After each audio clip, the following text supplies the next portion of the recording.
The 2021 edition of the Intra-African Trade Fair brought together 11,828 attendees, more than the targeted 10,000. Exhibitors and registrations too surpassed expectations, but it's the amount of deals being signed that was record-breaking. I'm actually very happy to report on Iatf 2021, a report card.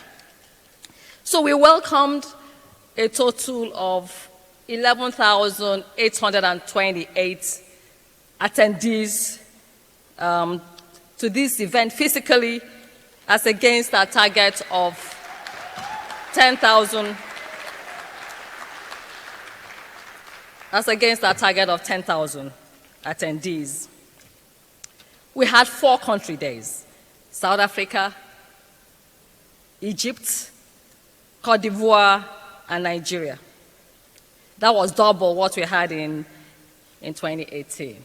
Now, deals are still going on. We're still getting entries. As many of you know, we advertised for digital inputs into the deals.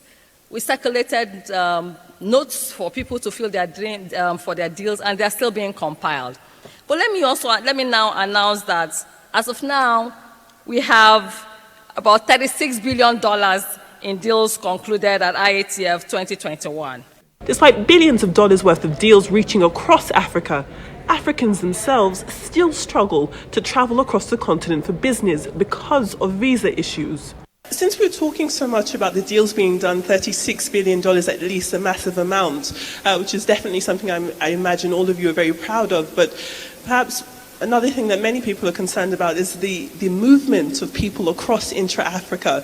Many African countries, many Africans within those countries still struggle to travel easily within the countries of the continent. Dr. Muchanga, if you could give us a bit more insight on what you seek to do to make the travel of people easier to facilitate trade.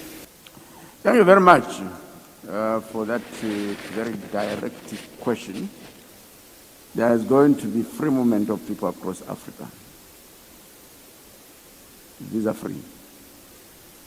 There's also going to be an African passport. And each African will decide where to reside or establish a business. In addition, there's going to be mutual recognition of academic and professional qualification.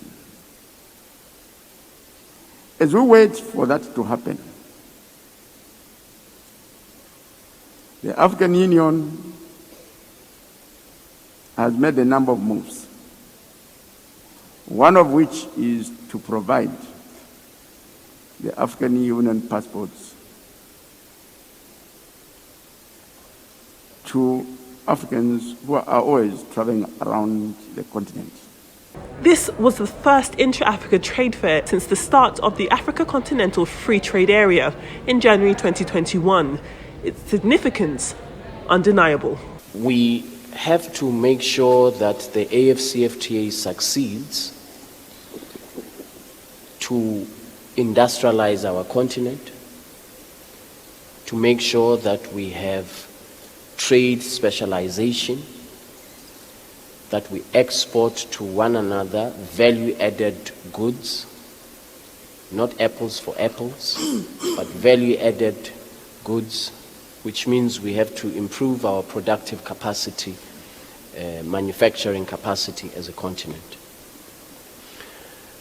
In order for us to succeed, we need Afreximbank as a secretariat. There are some 42 currencies being used in Africa.